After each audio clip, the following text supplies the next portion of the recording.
Hey guys, welcome back to the Marvel Cinematic Universe podcast, hosted by me and my cousin Sebastian. And today we are going to be talking about Loki seasons 1 and 2. We're going to do it all together because we're going to do a quick recap of 1 and then talk about season 2. Because that's where most of the stuff happened. Yeah. So season 1 Well, is... you're trying to find Well, Loki. they open up with the scene from Endgame. Yeah. Where Thor, Iron Man, and the SHIELD agents are taking Loki to prison. Yes. And they meet. But they're not actually taking them to prison. They're taking them to Asgard. Well, no, not actually. Well, no. I think they're having an argument with the guy there from Winter Soldier. Basically, going like, Odin can have the rest of the talk. He's going to have the conversation with us because they want to have more of the information than Odin. And then, so the whole sequence happens from Endgame. Hulk busts out of the stairs room, knocks Al, Tony Stark, and Scott Lang to the ground, revealing the Tesseract. Loki picks it up. Actually, in the movies, you see him teleport away. Yeah. But what he's actually meant to do, if you're living in the MCU universe, Yeah. you'd actually see that Loki didn't do that. Yeah. But in the movies, you see that he grabs the Tesseract and teleports away, right? Yeah.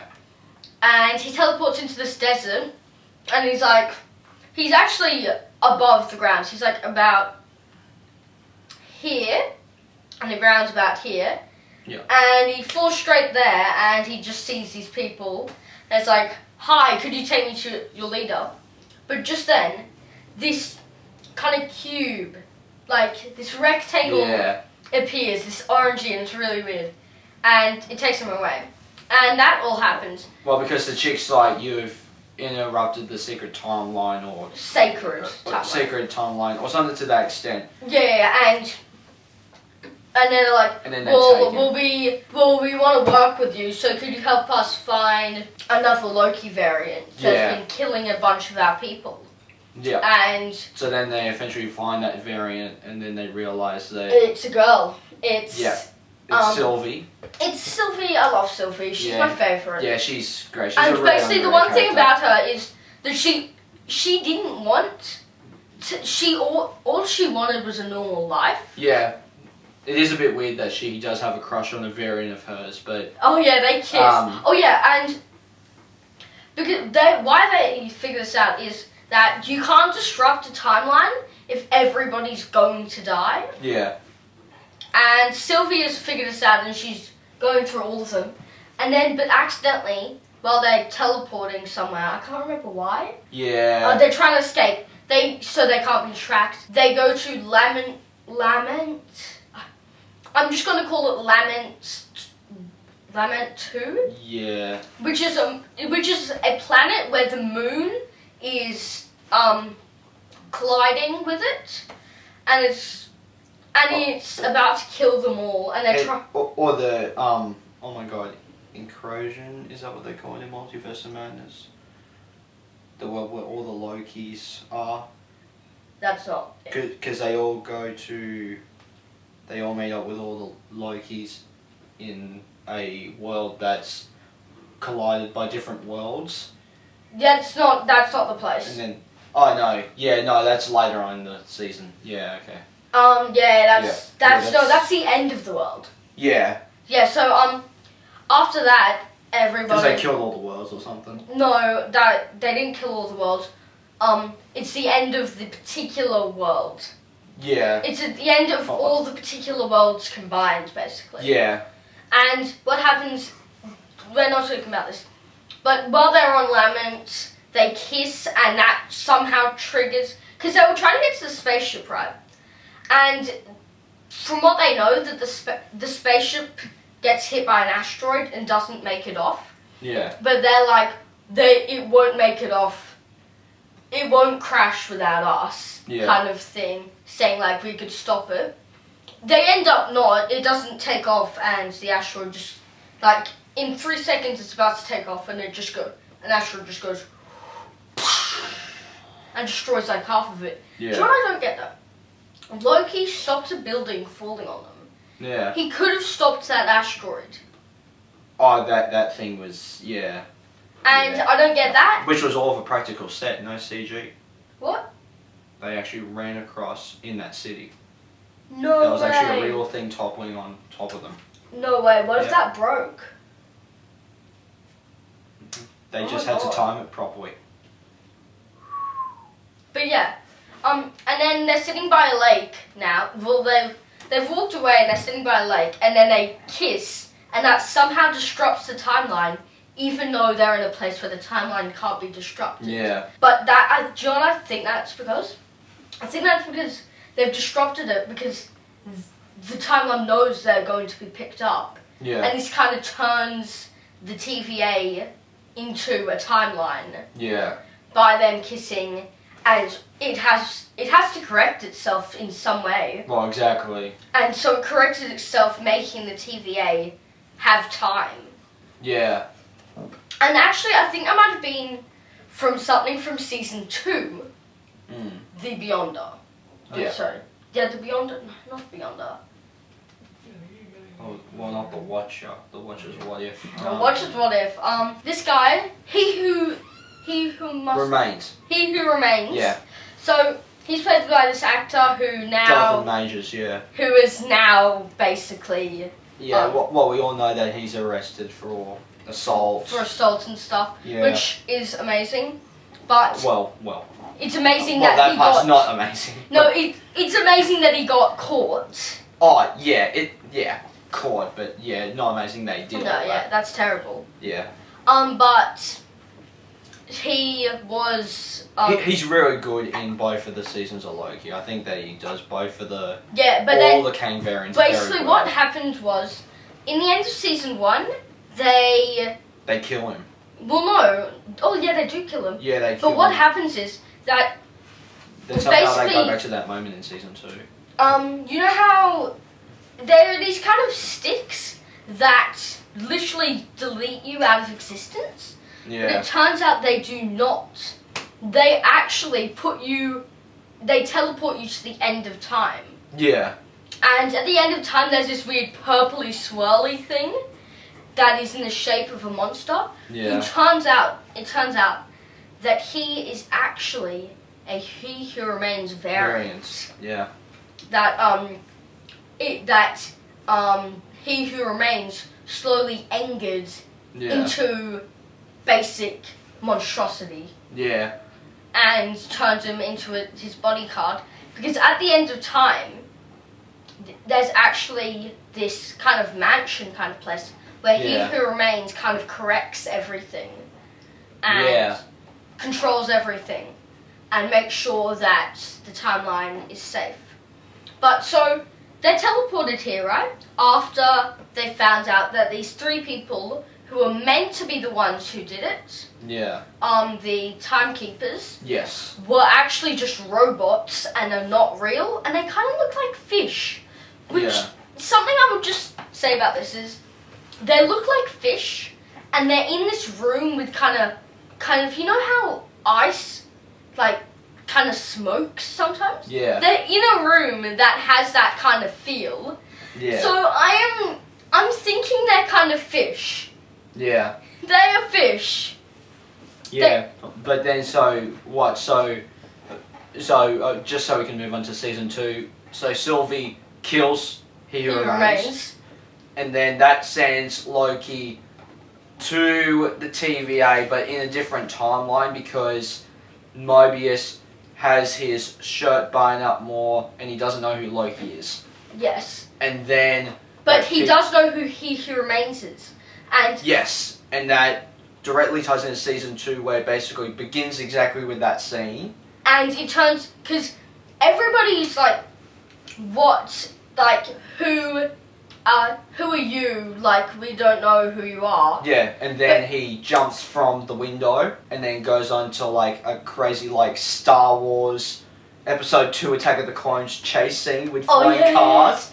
It reminded me of Attack of the Clones. It does. Very much. It I does. was like, oh my god, you're getting one of the worst Star Wars movies but doing it better. Oh my god.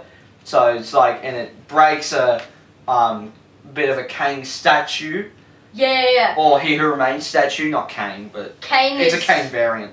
Kane variant. But yeah, He Who Remains, it like breaks, and then because all of these, and then now because of that, Loki has the ability. I mean, not because of ramming into it, but because of this stuff in general, he's now able to go into the past, present, and future of the TVA. Which everybody's saying is impossible because there is no past, present, and future in the TVA. Yes, but I think they explain it very well because they have a life outside of the TVA that they didn't really explore in the first season, but I think that they explore brilliantly in the second season. So what happens is, instead of... Because at the start of season 1, everybody's like, the TVA created us and everything here. Oh no, the Timekeepers created us and everything. Yeah, but it's still the same. Still the same. But turns out that they are all different variants that were mined, like they took away their minds, and they've only got a few things the same. Like, the main antagonist of season 2 is, not one of the main antagonists, actually was a principal, and she had very principal-like qualities. Yeah, exactly. In the whole thing, she was like the boss. She was like, push the straight, la-di-da. And that was that the chick who Mobius was defending in the court thing? Oh, no. No, that was the doctor. She was a doctor in the main timeline. No, that was the one he was... Or a nurse, sorry. She was a nurse. No, so the nurse was the one who arrested Loki first. Remember? Yeah, well, that's who I'm talking about, because she... Oh, I'm talking about... Because Mobius is defending her in the court meeting at the beginning because Loki keeps disappearing. Yeah. Because he shows back up in... Because this ties in, I think, to one of the coolest scenes ever. He arrives there into the main present, and then Mobius is going like, what's going on? What's happening with you? And then he takes one of the other guys, I don't know what they call it, but like a burner torch thing. The things that delete you. The wall. And reveals this awesome like wall of the Kane variants. He Who Remains and Kane, and I think Victor Timely's on there as well. Well, no, but all these different Kanes on there. Yeah, because it's just like boom, boom, boom. And it's just boom, like boom, boom. So it's like, did Kane own this place before it was the TVA? Was it like a Kane like not hospital, like a Kane like meat place? Well, meat place, or even like a hideout or a war zone type thing. It could even be a war zone, like exactly, because like again, you haven't seen Quantumania, but like at the end of Quantumania, it's like they're doing like a council of Rex from Rick and Morty, doing the whole 3 Kanes going like, oh, our weakest one has been defeated. And it's like, we need someone else who can stop him. We can see thousands and thousands and thousands of Kanes, which I think is very relevant to have this conversation now, is that Kane is getting recast in the future of the MCU, but as of the Loki, both Season 1, Season 2, and Ant-Man Watch Quantumania, Jonathan Majors is Kane. Yes, because that was filmed before he got arrested. Yes, and now, that.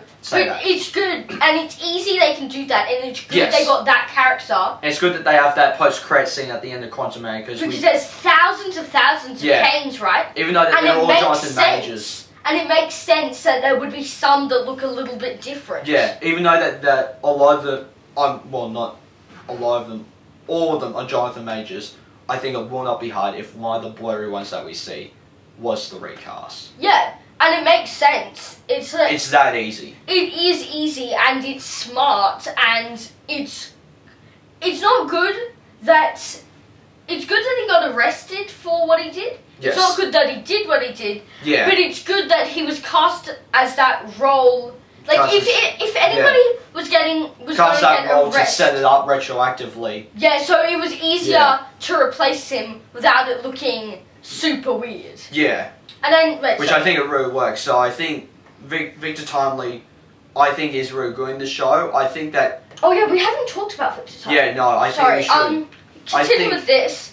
Yeah, you go because you have a. So there's this clock kind of lady that was basically the mascot of the TVA. Oh my god, Miss Minutes. Miss Minutes. Miss I Minutes, love. yes. She's just so funny. And Renslayer. And Renslayer. Renslayer is literally a principal, and she acts. Yeah, like she one. was the principal. Yeah. So We forgot her name. Renslayer and Miss Minutes basically are trying to get what's his name again? Timely back. Yeah, Victor Timely. Yeah. And They want to team up with him. And He Who Remains told Miss Minutes that if he was going to die, which he knew he would, Yes. that she must go and put one of the TVA handbooks on the desk Yep. of Victor Timely. Actually, just slip it through the window. Yes. And oh, this is really funny. So usually, you know how like 80s style cartoons, how it's kind of crackly but still in that really nice vintage color? Yeah, and they do that really well on this. Miss Minutes is like a Do hologram like the ghost version type, of it. And then kind of a ghost and thing. then you know Mickey Mouse? They basically make Miss Minutes a black and white Mickey Mouse kind of. Yeah. You know, it's so funny. Well, it's all owned by And then Disney, so. And then they can make do it that. literally a ghost because they add. And then Yeah, because they had like the wave. Yeah, they add, like, basically add a dress. Almost like a ghost, like from Pac-Man Yeah, it's super. kind of thing, but going like. And it's giant. It's probably the size. It's a like- giant miss. It's probably the size of this. Oh, it's probably bigger than that because Probably like. two of these. Yeah, probably because like it is to the point where it's towering over a lot of people in this like. And it's scaring stadium thing? everybody. It's Yeah, like yeah. a stadium or something. And so Stage area. Timely has been using this to create a lot of inventions. And then Miss Minutes and Renslayer decide, well, now we need to take him to the end of time so he can do all this. Yes. But Loki's like, that is not gonna happen. Otherwise, Nope, not today. Nope. And that's Zerg. all a big thing. Yeah, exactly. And then I forgot what happened at the end. At the end. Oh, actually, it's okay if we're missing some bits, but they do in the finale. We do see the whole. We see a repeated thing of the conversation of He Who Remains that we saw in season 1. Yeah, okay. What happens is there's this thing called the temporal loom, which after they free all the variants to branch out, right? The temporal loom is the thing that makes sure all of them still kind of work. Yeah. But what happens is that, well, temporal loom is getting overloaded. And if they were going, and so they need to, like, make it bigger, right? And they create the machine, right? And there's thousands and thousands of times where, Bonkers. like, thousands, where he's trying to get Victor Timely to go put it in, but every time there's too much radiation, and he just gets spaghettified, and So Loki needs to do it. so no, Loki needs to get him earlier and earlier, Yeah. and then at one point they actually get him to do it, and it works. But then Well, because he keeps like kind of going back in time type thing, because like He's he needs to worked out. keep explaining this thing of Victor Timely over and over again. Like it does get to a point where you're like, okay, you're doing this too many times, but it's part of the storytelling of why they're doing it so many times, because he's appearing at a certain point. It's like, okay, we need to do this now, because otherwise, if we wait for it, it's going to get worse. and then literally they get it right at one point, and it expands, and then it explodes, because it turns out to have used the temporal loom, you would have to expand it infinitely Yeah, and then, so then so Loki he goes, basically goes like, I'll do it. It's like, I know the God I want to this be. yet. That's later. He goes to, Well, because Victor Timely, like, becomes connects it all yeah. to the, I forgot what they call it, but Temporal, to the thing that's in the middle of the bridge. Yeah. I forgot the thing, but... no, not Victor Timely. He connects the thing that they need to expand it. Yeah, Victor does. Yes. Yes. And then what happens is, after that, Victor, he gets it back, right? He gets back. Yeah. But it explodes, and yeah. It's like, so he plugs that in, and then... expands it, and then everything's that's when good, Loki and they does cheer it. No. He still has to have the thousands of conversations with He Who Remains. Well, yeah, because then they keep switching back between that and the whole He Who Remains. So what happens is, after that, he keeps on asking to He Who Remains, what has happened, what has happened, what has happened? And in the end, Victor's like, well, the temporal loom was a fail-safe. Like, I don't know what to do now. Yeah. So, after all of this, he sees how to work it, and he knows how to fix it, so he goes back in time to the exact point, and he literally, I don't know why he didn't do this thousands of times earlier. Yeah. He just goes up and walks out. Yeah. I mean, he could have done that thousands of times and not have gone spaghettiified, but no. And then he walks into the end of time, sits on this golden chair. Yeah. And... well, Loki. yes, yeah. And basically, for all of the timelines, he mind controls them, basically, into weaving themselves together. He connects all the universes together, and I think that is going to... and he makes it kind of a tree. Yeah, he makes the Tree of Life. The Tree of Life. Called. So, yeah, he makes the Tree of Life, and but as he's walking out to the bridge, he does say to Sylvie, I realise the God I want to be. Yes, and if you have watched the end of What If, you will know that Captain Carter... oh, sorry. Right there. Oh, yeah, it's alright. Just here...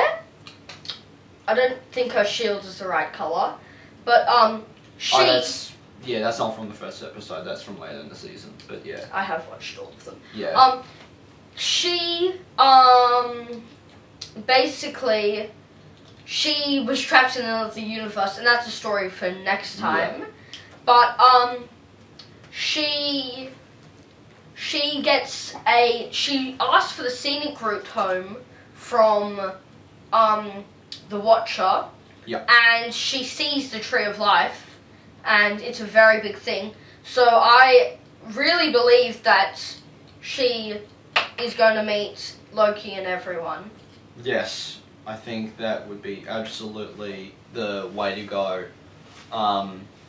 I think we will do another video of how we think that Loki and all this other stuff... Multiverse of Madness. Will tie... well, we'll talk about Multiverse of Madness, but we will talk about our predictions for Deadpool 3. And the Secret Wars in another video, because I think that there are some stuff that we might go over that we say in one video, but that will all tie into those two movies, because I think that Deadpool 3 will have a huge effect on Secret Wars. Yeah. And so, luckily, Deadpool 3 is coming out this year, so this is the perfect time to do that video. Yes. And just do the prediction before it comes out. Yes, and I'll do all the... don't worry, I will do all the Deadpool stuff. Me and Dad are doing a rewatch of all the Fox, X-Men, Deadpool, Fantastic Four, Daredevil movies. I've never watched any of this stuff, yes. So I would have no idea. Exactly, you have no idea what we're talking about. But me and my dad will do a rewatch. We are up to X2, X-Men United, so we will do the rest of the rewatches on there to lead up to it. And I will do the Spore review and review of Deadpool 3, and I'll do a bunch of Deadpool stuff on here, and then later, when Sebby's old enough, we'll do the Blades, we'll do the Deadpools.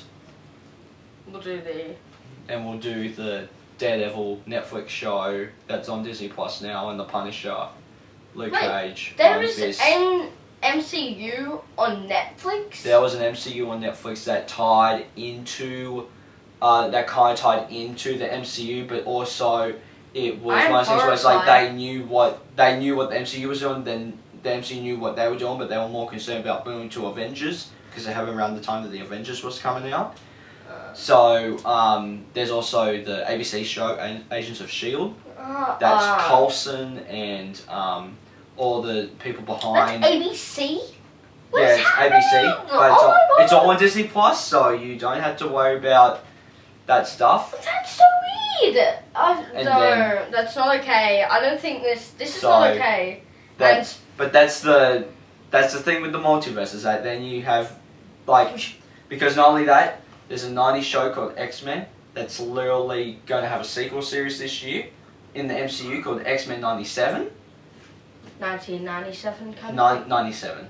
I think it's more updated kind of animation, but more of a throwback to that series. But I think that will tie into Deadpool 3 because that's the same outfits that they're wearing, because in those original X-Men movies, this will all be another podcast, but just for a little preview, they all wear black suits in the original X-Men movies where they don't wear their comic accurate suits. Which is the yellow suits. The yellow suits with the blue and the X's and that sort of stuff.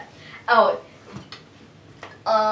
So thank you for watching. Please Hulk smash that subscribe button and puny Bruce Banner that little tiny bell. I still can't get over that.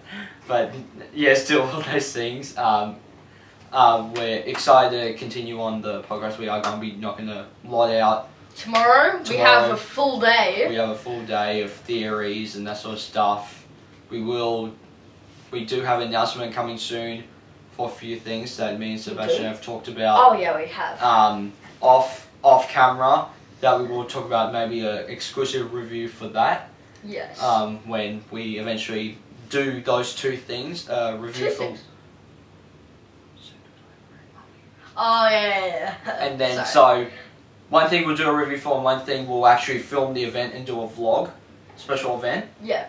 And then we'll label it under the podcast for you guys. So, yes. So we'll see you guys next time.